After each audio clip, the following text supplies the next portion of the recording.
আগে উজু করবে না আগে নামাজ পড়বে? কথা বলেন। তাহলে আগে নামাজ ফরজ হলো না আগে উজু ফরজ? আগে উজু ফরজ। এবং এই উজুর উপর নামাজটা ডিপেন্ডেন্ট, উজুর উপর নামাজ নির্ভর করতেছে। আপনি যদি এখন উজু না করেন নামাজ সহি হবে না। এই মুহূর্তে যদি আপনি উজু না করেন নামাজ কাজা হয়ে যাবে। এই জন্য এই মুহূর্তে নামাজ পড়ার চেয়েও বড় ফরজ হলো উজু করা। প্রথম 2 মিনিটে আপনি উজু করবেন, 3 মিনিটে নামাজ পড়বেন। প্রথম 2 মিনিটে নামাজ পড়া জায়েজ নাই, প্রথম 2 মিনিটে উজু করা ফরজ, এরপরে 3 মিনিটে নামাজ পড়া ফরজ। এখন কেউ যদি বলে যে যখন নামাজের সময় 5 মিনিট আছে তখন নামাজের আগে উজু করা ফরজ, নামাজের চেয়ে উজু করা বড় ফরজ, এই কথা যদি বলে ভুল হবে না। কথা বলেন ঠিক না বেঠিক? এই সময়ে সমস্ত উলামায়ে কেরামের কাছে জিজ্ঞাসা করেন, তখন নামাজ পড়া আগে ফরজ নয়, বরং নামাজের আগে উজু করা ফরজ। তো যখন মানুষের নামাজের জন্য উজু করা বাধ্যতামূলক হয়ে যায়, যে এখন উজু না করলে আর নামাজ পড়তে পারবে না, ওই সময়ে উজু করা সুন্নত থাকে না, ওই সময়ে উজু করা ওয়াজিব হয়ে থাকে না, ওই সময় উজু করা ফরজে আইন হয়ে যায়। ঠিক তদ্রূপ যখন আল্লাহর দ্বীনের গুরুত্বপূর্ণ বিধানগুলো পালন করা রাষ্ট্রীয়ভাবে ইসলাম প্রতিষ্ঠার উপর নির্ভরশীল হয়ে যায়, ইসলাম রাষ্ট্রীয়ভাবে প্রতিষ্ঠিত না হলে, খেলাফত প্রতিষ্ঠিত না হলে, যদি ইসলাম পরিপূর্ণভাবে পালন না করা যায়, তখন সর্বাগ্রে রাষ্ট্রে ইসলাম প্রতিষ্ঠা করা ফরজ হয়ে দাঁড়ায়।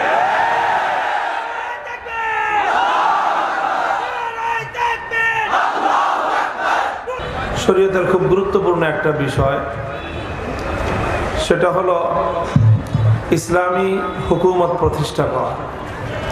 ইসলামী হুকুমত প্রতিষ্ঠা করা, ইসলামী রাষ্ট্র প্রতিষ্ঠা করা বা ইসলামী রাষ্ট্র প্রতিষ্ঠার জন্য চেষ্টা করা, এটা ইসলামী শরীয়তের অত্যন্ত গুরুত্বপূর্ণ একটা বিধান।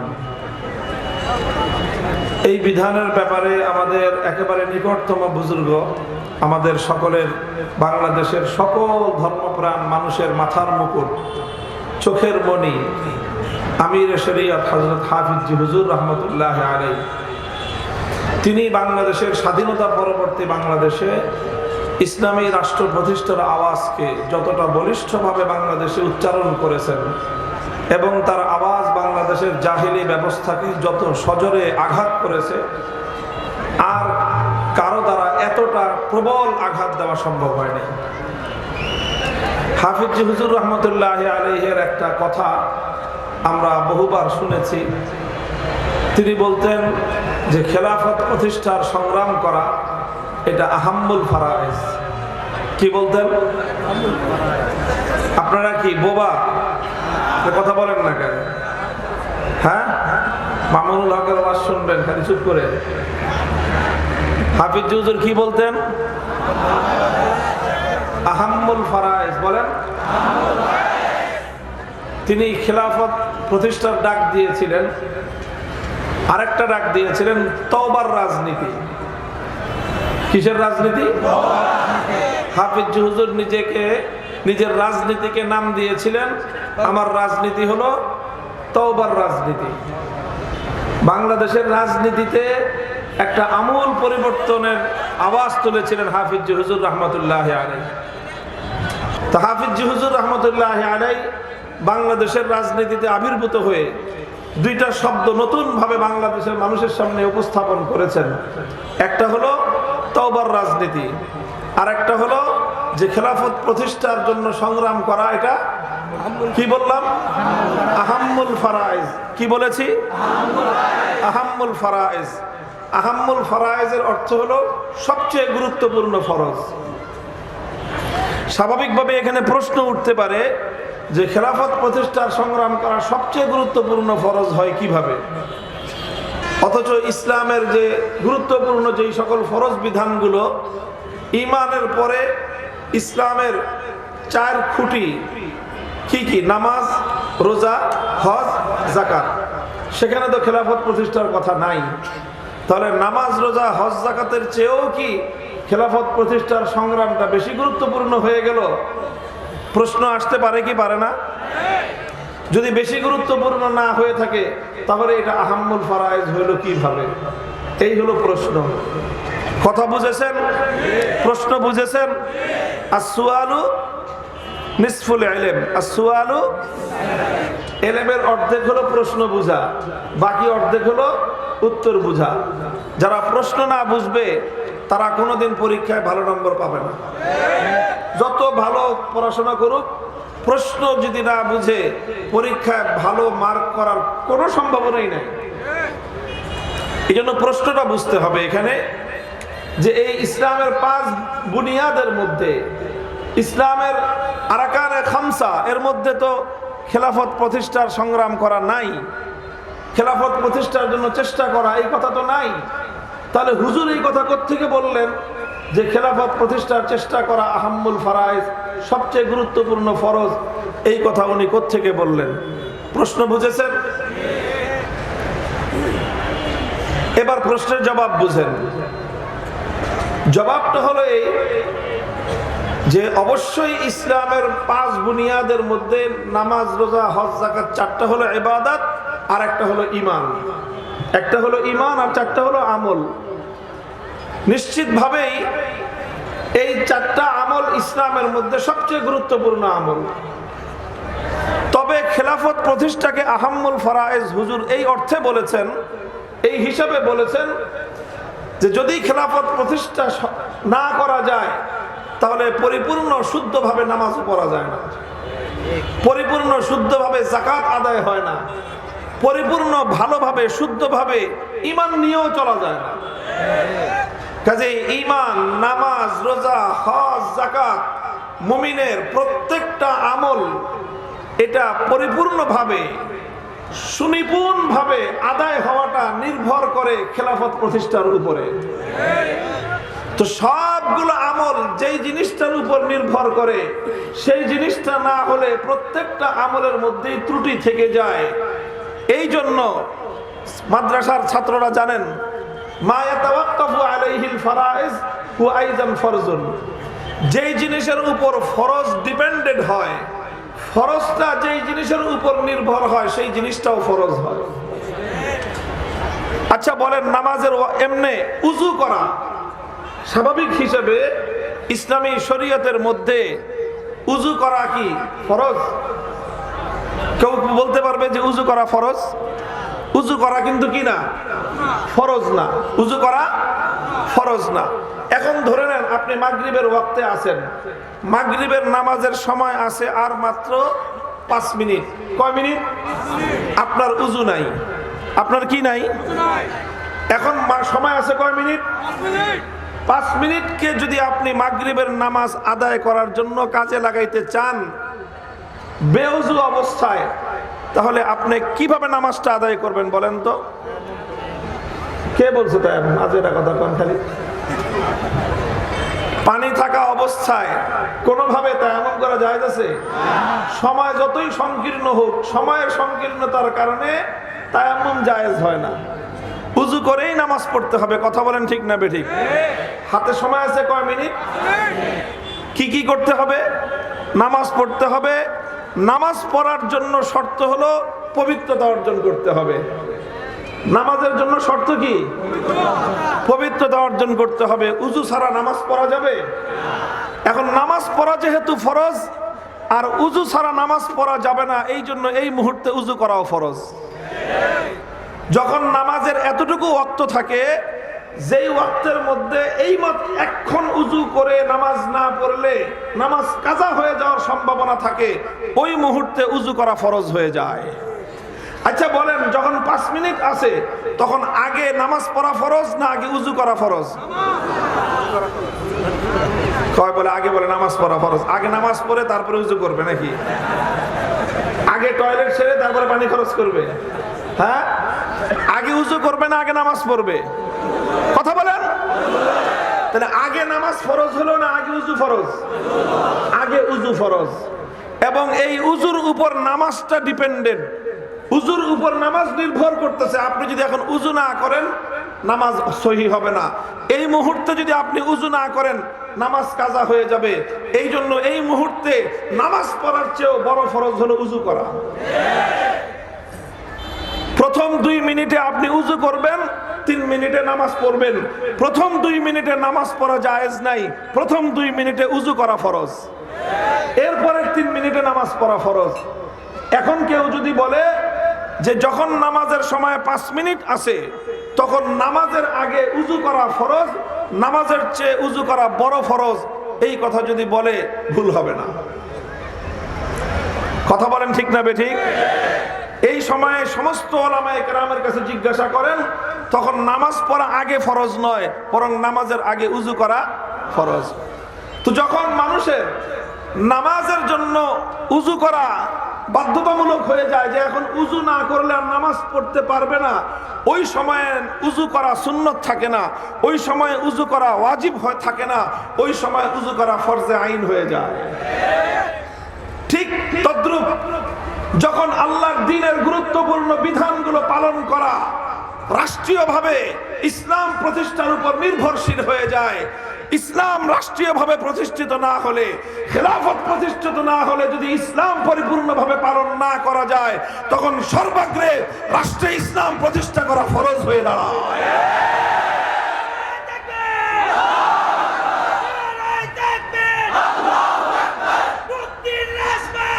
হাফিজ হুজুর রাহমাতুল্লাহ আলাইহি এই কথাই বলেছিলেন যে খেলাফত প্রতিষ্ঠার জন্য সংগ্রাম করা এখন আহাম্মুল ফারায়েজ।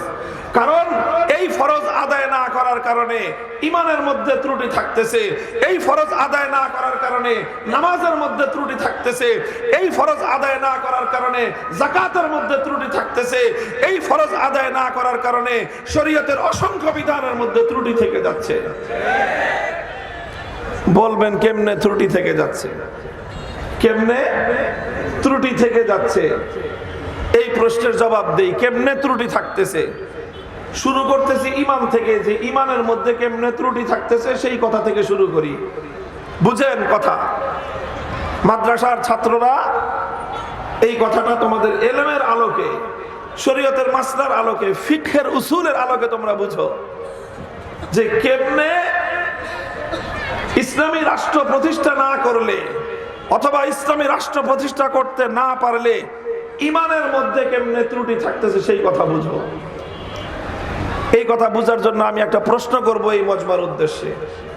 যে কোনো কারণে, যে কোনো পরিস্থিতির সম্মুখীন হয়ে আদালতে যাইতে হয়েছে মামলা করার জন্য অথবা মামলা খাওয়ার জন্য, আদালতে বাংলাদেশে কোনো না কোনো একবার যাইতে হয়েছে। কাদের কাদের একটু হাত উঠান দেখি, আর বোঝা যাবে। হাত উঠান না, হুজুরের ছেলেরা কই? পিসা হুজুরের ছেলেরা সব মামলা খাওয়া। আমি গেছি 41টা, 22টা হুজুর। অর্থাৎ পর্যাপ্ত পরিমাণ মানুষ আমরা এখানে আসি। কম করে না হলেও আমাদের সমাজের 20 থেকে 25% মানুষ জীবনে কোনো না কোনো কারণে আদালতের শরণাপন্ন হয়। কথা বলেন ঠিক না বেঠিক? নানা কারণে। একটা তো হাসিনা মামলা দিছে, সেটা তো আছেই। হাসিনা মামলা না দিলেও মানুষ আদালতে যায় না। আপনার বাড়িতে চুরি হলো, এখন এই চুরির সম্পদ উপার্জন উদ্ধার করার জন্য উপায় কি? বাংলাদেশে আদালতে মামলা করতে হবে চোরের বিরুদ্ধে। কথা বলেন ঠিক না বেঠিক? ডাকাত ডাকাতি করলো, ডাকাতের বিরুদ্ধে আপনি নিরাপত্তার জন্য আপনাকে কি করতে হবে? মামলা করতে হবে। আপনার একজন আপনজন খুন হলো, হত্যাকাণ্ডের শিকার হলো, এখন আপনি এই হত্যার বিচারের জন্য উপায় কি বলেন তো? বলেন উপায় কি? মামলা করতে হবে। তো এই মামলাই তো আমরা বিভিন্ন সময়ে করি। কথা বলেন ঠিক না বেঠিক? কারণ মামলা না করলে আমি হত্যার বিচার পাবো না, মামলা না করলে চোরের বিচার পাবো না, মামলা না করলে ডাকাতের বিচার পাবো না, মামলা না করলে আমার জমি আরেকজন দখল করে নিয়ে যাবে, আমি আমার বৈধ অধিকার পাবো না। এইরকম অজস্র অগণিত মামলা মুকদ্দমায় আমাদেরকে জড়িত হতে হয় কি হয় না? আচ্ছা, এবার ধরে নেন যারা আমাদের মধ্য থেকে নামাজি, পাক্কা মুসল্লি, হাজি, ডবল হাজি, ট্রিপল হাজি, বুঝেন নাই? বছর বছর হাজি, প্রতি বছর হজ করেন, প্রতি রমজানে ওমরা করেন, বাইতুল্লাহ শরীফে ইতিকাফ করেন, মসজিদে হারামে অথবা মসজিদে নববীতে গিয়ে ইতিকাফ করেন, এরকম মানুষ আছে না নাই? প্রতি বছর মাশাআল্লাহ অন্তত এক চিল্লা দেন, এরকম মানুষ আছে না নাই? অর্থাৎ পাক্কা দিনদার। এই মানুষটাও যখন মামলা করলো, আপনি যখন চোরের মামলা করলেন, চোরের বিরুদ্ধে, ডাকাতের বিরুদ্ধে, হত্যাকারী খুনির বিরুদ্ধে যখন মামলা করলেন, এই মামলায় আদালত বিচার করবে কি করবে না? আচ্ছা, আদালত যে বিচারটা করবে বর্তমানে বাংলাদেশে আল্লাহর কোরআনের আইন অনুযায়ী করবে না ব্রিটিশের বানানো আইন অনুযায়ী করবে? বলেন বলেন, বুকের পাটা থাকলে বলেন। আল্লাহর কোরআনের আইন অনুযায়ী আদালত বিচার করবে? তাহলে আল্লাহর আইনের বিরুদ্ধে, আল্লাহর আইনের সাথে সাংঘর্ষিক আইন অনুযায়ী আদালত বিচার করবে। কথা বলেন ঠিক না বেঠিক?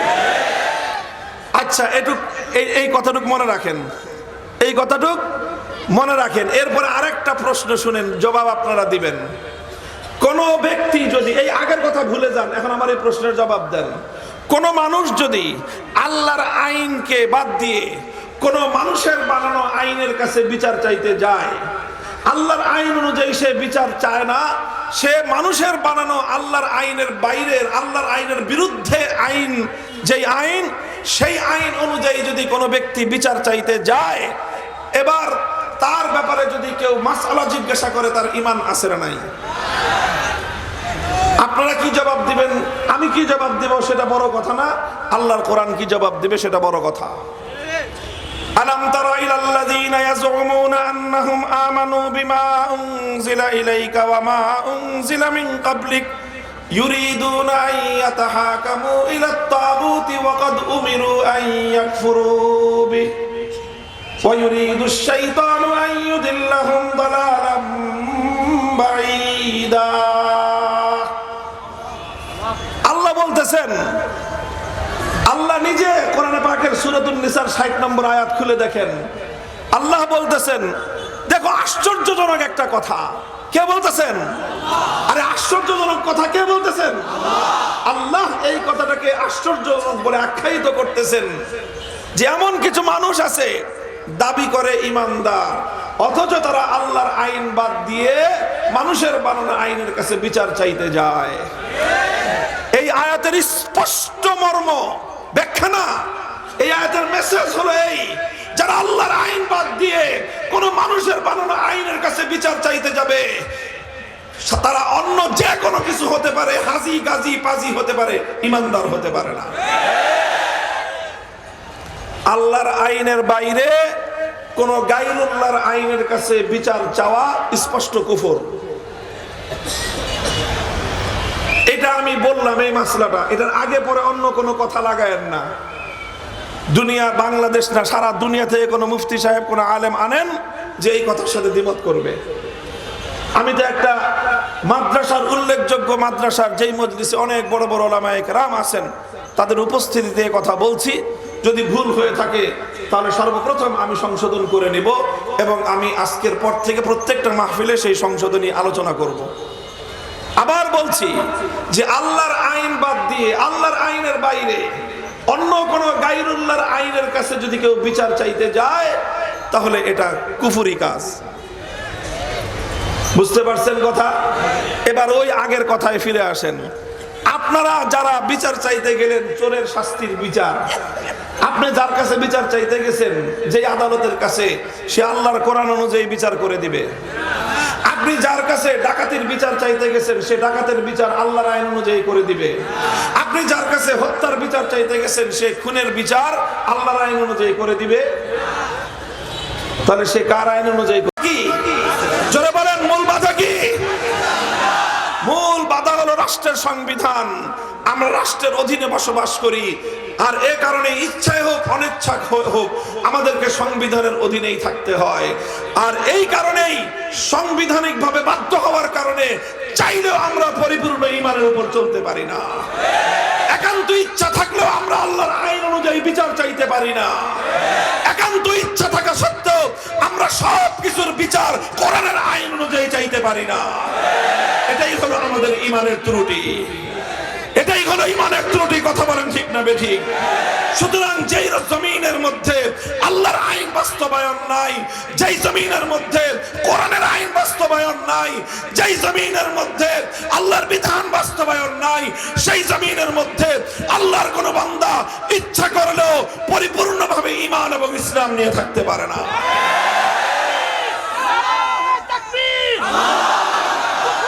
সংবিধান মানি না, মানবো না, কুফরি সংবিধান মানি না, মানবো না।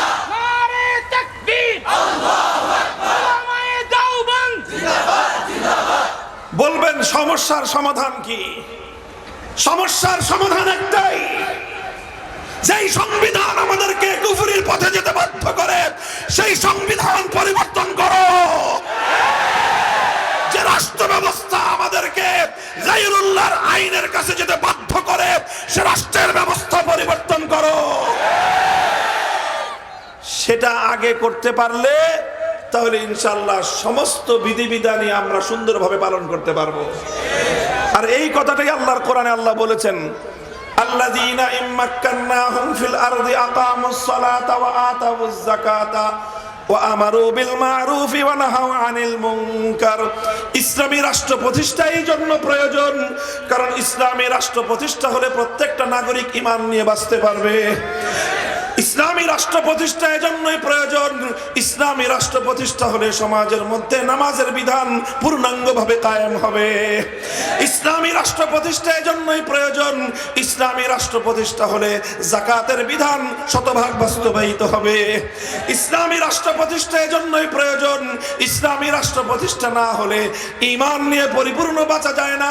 ইসলামী রাষ্ট্র প্রতিষ্ঠা না হলে পূর্ণাঙ্গভাবে নামাজ এবং যাকাত সহ শরীয়তের বিধানগুলি কার্যকর করা যায় না।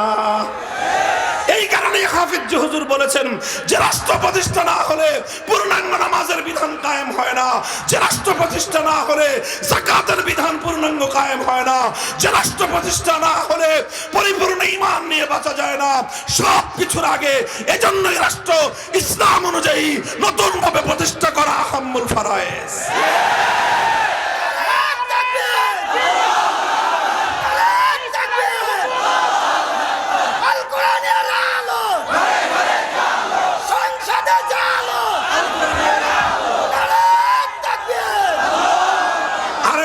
গুরুত্বপূর্ণ কথা বলে আমি আমার আলোচনার শেষের সমাপ্তি টানবো। এই জায়গাটাতে মাওলানা মওদুদী সাহেবের সাথে আমাদের হক্কানি উলামায়ে কেরামের, আমাদের আকাবির আসরাফ পূর্বসূরীদের একটা কঠিন মতবিরোধ রয়েছে। আমাদের বুজুর্গরা বলেন ইসলামী রাষ্ট্র প্রতিষ্ঠা প্রয়োজন নামাজের জন্য। কিসের জন্য?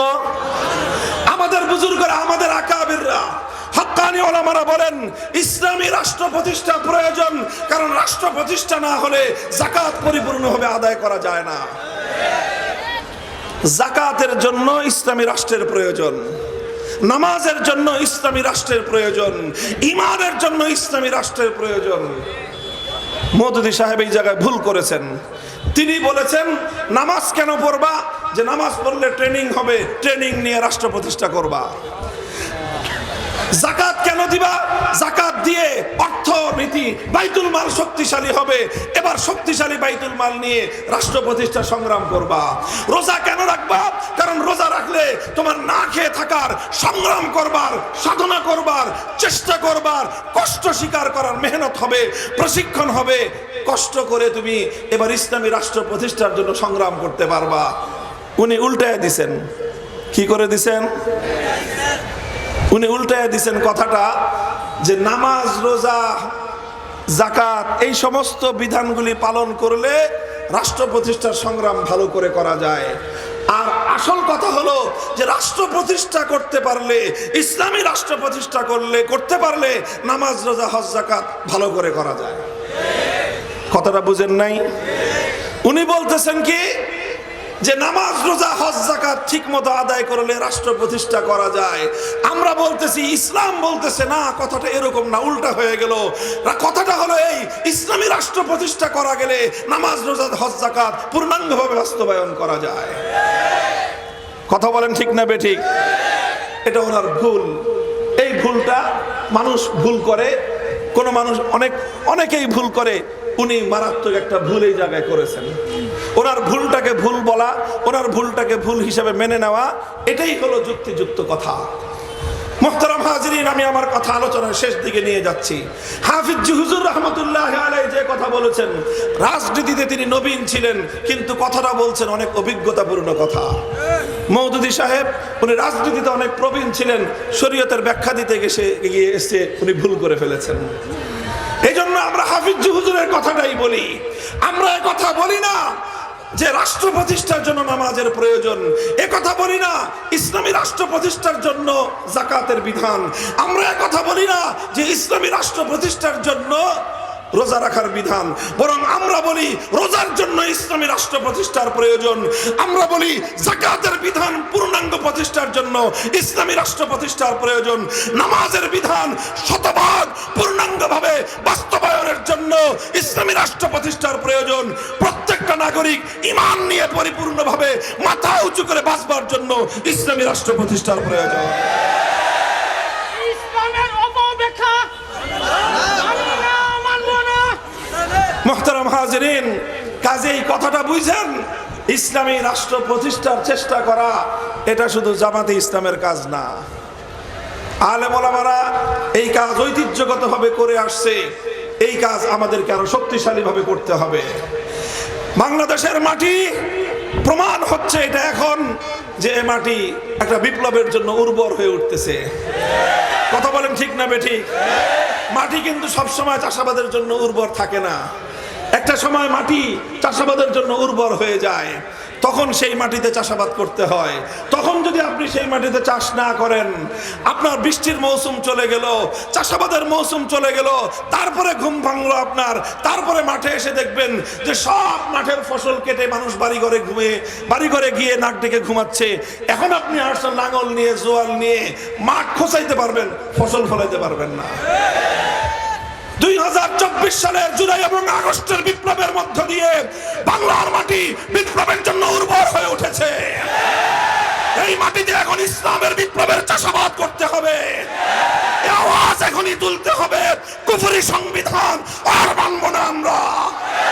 এখনই আওয়াজ তুলতে হবে, কোরআন সুন্নাহ বিরোধী কোন আইন, ইসলামী শরিয়া বিরোধী কোন নীতিমালা, কোন বিধিমালা শাহজালালের বাংলায় থাকতে পারবে না, থাকতে দেওয়া হবে না।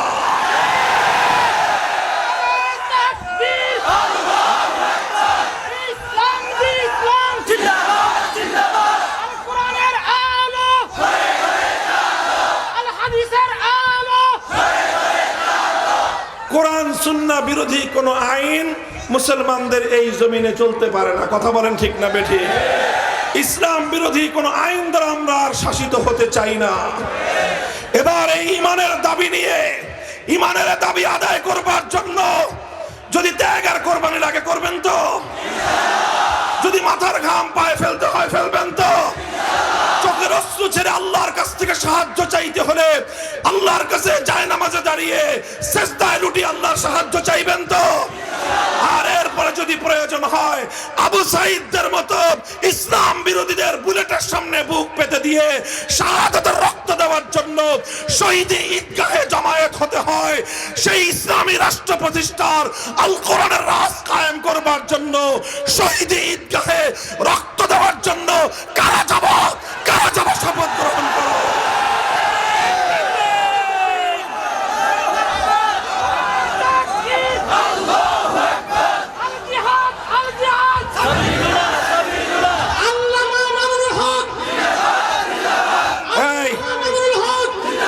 কথার কথা এটা,